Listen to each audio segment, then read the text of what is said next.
খুব সুন্দর, খুব মিষ্টি একটা গান শুনলাম। এবার আমি ইপসিতার কাছে যাই। ইপসিতা, এবার আমরা কি গান শুনবো? এবং তার আগে একটু কথা বলে নিই, একটু জিজ্ঞেস করি, তুমি তো এখন গানের শিক্ষিকা, মানে ছোট বয়সে গান শেখা শুরু, আজকে তুমি গান শেখাচ্ছ সকলকে, একটু যদি জানো। আমার একটি মিউজিক স্কুল আছে, স্কুলের নাম সুরবাহার। অনেক ছাত্রছাত্রী আছে, কিন্তু আমি ওদের পথ প্রদর্শক বলে মনে করি। আমি ঠিক শিক্ষার্থী হিসেবে নিজেকে ভাবি না। তুমিও শিখছো। হ্যাঁ, শেখাতে গিয়ে অনেক কিছু শেখা যায়, কিন্তু একদম সেই জীবনের শেষ দিন পর্যন্ত শেখা যায়। আমি যেন তাই পারি। একদমই তাই, এবং সেটা খুব লাকি যারা জীবনের শেষ দিন পর্যন্ত শেখে। শেখার তো কোনো শেষ থাকে না। হ্যাঁ, শেষ থাকে না। এবং জীবনের শেষ দিন পর্যন্ত যেন গানের রেশটা আমার ভেতরে থাকে, এবং একটু হলেও যেন, একটা লাইন হলেও যেন গাইতে পারি। এবার কি গান শুনবো? যেহেতু রবীন্দ্র পূজা করতে বসেছি, সেজন্য পূজা পর্যায়ের গান তো অবশ্যই। বিভাস রাগে আমি একটি বাউলাঙ্গের গান গাইছি। বেশ।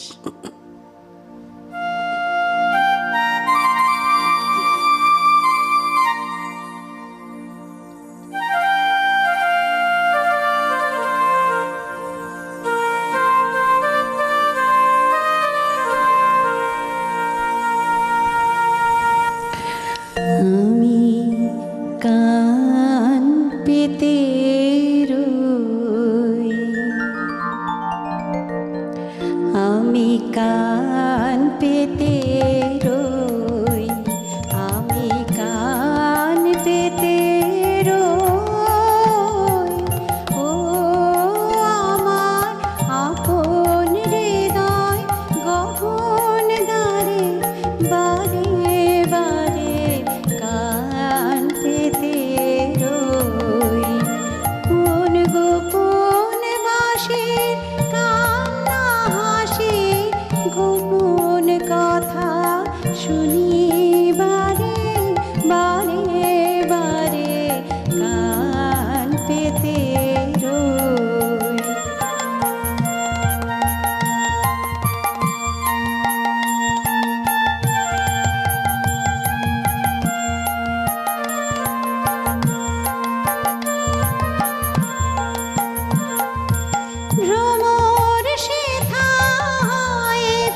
খুব সুন্দর একটা গান আমাদের সকলকে উপহার দিল ইপসিতা। আমি ব্যাক টু ব্যাক গানেই থাকবো, আমি পৌশালীর কাছে যাব। পৌশালী, এবার কি গান শুনবো?